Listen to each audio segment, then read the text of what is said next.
Today we're gonna talk a little bit on Jeremiah. I got Jeremiah, I have Joseph, Jeremiah, Daniel, David. But anyway, we're gonna talk a little bit upon this lesson today because last night I had talked upon being in the pit. And that's gonna be some of the Sunday school lesson on this Sunday.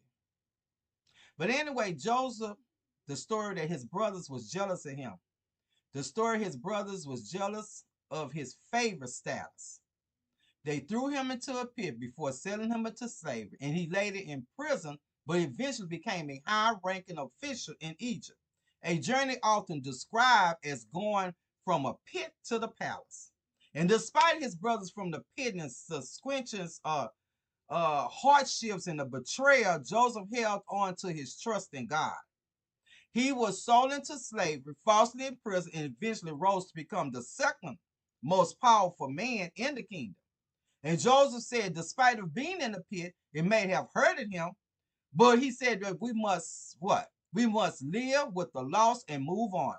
You see, Joseph chose to function well in the pit of loss. And that's what he's saying to us today. When you become into a pit and a fallen, you have to learn how to move on. You have to learn how to function.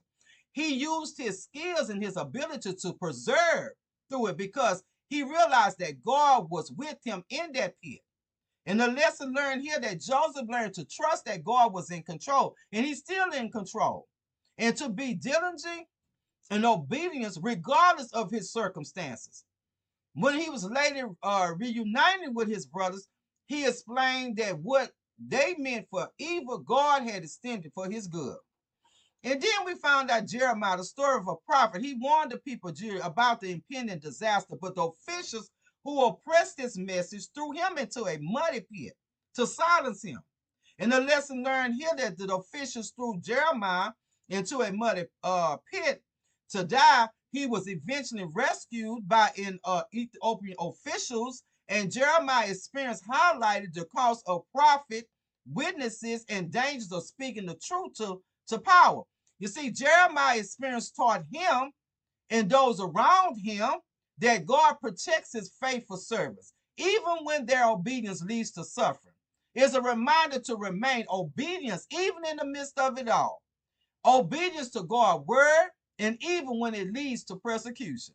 And then Daniel, though, often refers to the lion's den. You see, Daniel had experience with something similar to being in a pit. He was tricked by King Darius into singing a decree that made praying to anyone but the king punishable by being thrown into the den. The lesson learned here that Daniel continued his daily prayers to God and was cast into the den. But God sent an angel to shut the mouth of the lion, saying David's life in teaching the entire kingdom about God's sovereignty. Then we found out David, Psalms 41 and 1 and 10, and Psalms 40, 11 and 17.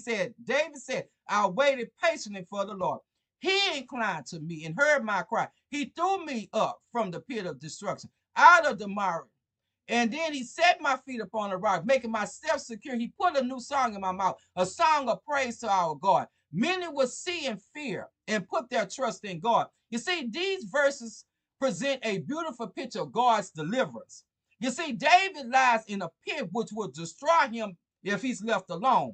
It's like a muddy situation, a sticky place. In other words, David is stuck. His movements are limited, and he can't get out of it. And he desperately needs what? He needs somebody help, but the only person he needed was God. And there was no identification that this was a particular historic situation for David. Of course, we can recall many times when David was stuck and hurt and needed God's rescue, because we can find that for ourselves in our own life.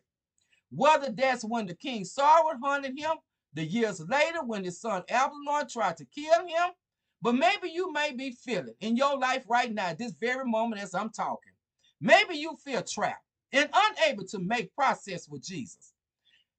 It seems like your foot is stuck, sticky, you're in a muddy situation, and you can't get out of it. You don't know where to go, who to call on, or you have even fallen into the pit and you tried to even climb your way out or claw your way out. But it's not possible. We all have been there. It might be the pit of deliberating depression, a sort of nagging, endless sense that we can't go on. You know how we can't go on. It might be the muddy bitterness from a painful what relationship that you had with somebody. It might be a lingering disappointment over a dream. It may be the falling into the pit of besetting sins, a pit that we have created for ourselves. We wonder, will God help me even at this point right now? What do you do when you are in that pit? And what will God do for you when you're in that pit? Let me point out three things you have to remember. Notice that all the verbs in these verses that I just said, these past tense situations, I waited, he inclined, drew me out. You see, David remembered a season when God pulled him out of the pit. So do you remember a season when God pulled you out some pits? Remembrance is a powerful practice. David doesn't just remember vaguely, he remembers what? Specifically. He remembers the painful experience of the pit that was in his life, the crying out and the waiting. And he remembers specifically the movement of God's grace, inclining, hearing, drawing out, setting upon, and giving a song. So if you're in a pit, I suggest to you today, remember specifically a season where God did not care for you. Because the God that we serve, he cares for you. He loves you. Unlimited. There's no limit on God's love. Thank God for it. Talk to somebody about it. Write a song about it. Set aside unhurried time to linger in God's presence as you consider his past faithfulness. Don't rush it. Learn it. Learn to remember, because without it, you may sink further into the mud. And then two, cry out. In the pit, David humbly cried out to God. Sometimes we think it's unspiritual to lament to God about our difficulties. Sometimes we believe that if we truly trust God, then we would not lament.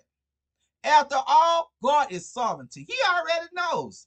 God will work this out for your good, because the Bible teaches us that it's wrong to grumble and complain.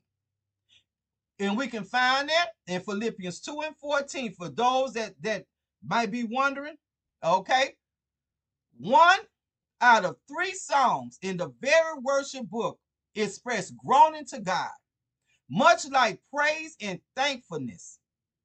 Lament is an important prayer in our Bible, teaching us about coming to God. Don't neglect it.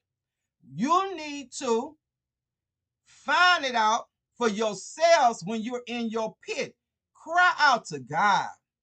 When you're in some situations that you can't handle, that's a pit. Cry out to God. He'll deliver you. And then 3, the last one, you need to learn how to wait. The first 3 words of Psalm 40 often used, it said, I waited patiently, but no one likes to wait for anything. Whether it's waiting for a cheeseburger in the McDonald's line, maybe it's waiting for the restroom to take a bath at night. You know, we have a house full. Okay, at the grocery store buying groceries. You don't like to wait at church. You don't like to wait, especially if you're taking your sacrament. You're a Catholic. You have to go. Okay, you don't like to wait. But most situations of waiting aren't so bad. But waiting patiently for relief from a chronic pain. Waiting patiently after your best friend throws a curveball at you, or even a curveball has been thrown to you in your relationship. Waiting patiently for the next physical to be done to your body. Waiting at the doctor's office. Waiting patiently for that job as you barely you really don't want it, and sometimes you want it, but you got to wait. Waiting patiently for the grief to subside. But that's exactly what David had did. Those 3 words, he said, I waited patiently. tells us that there might be a long time between our cries to God and the rescue rope out of the pits. Maybe weeks or months or years. Sometimes the darkness is stubborn. Sometimes the clouds don't break quickly. So we have to learn how to wait patiently. So what do I do as I wait? The lesson here is more awareness and acceptable than a new action. What do you remember? David had cried to God. And in doing that, we will have enough wind in the sails to keep going another day. And that's what God is telling us. Sometimes we have to learn how to cry out to him and to ask God to help us to be our rescue. That's all. Say, while you wait, God is still working. You have to remember that. While you waiting, God's still working. He's still working the situation out for you. Our job is to simply believe in the divine provision, to trust that God is working it out for you, working out some good things despite of the dark clouds. So today, may God bring you comfort. May he bring you peace. May he even bring you joy as you dwell for a time in the pit. Maybe he's like a good father.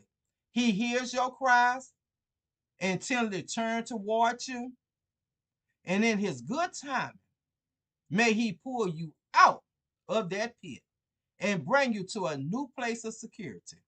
And may his love, his everlasting love for you be unmistakable. A love that is better than life. So I say to you today, whatever pit that you find yourself in today, you got to know for sure. You got to know for sure that God can deliver you. Just like he did David, just like he did Jeremiah, just like he did Joseph. He can do it for you. But you got to learn how to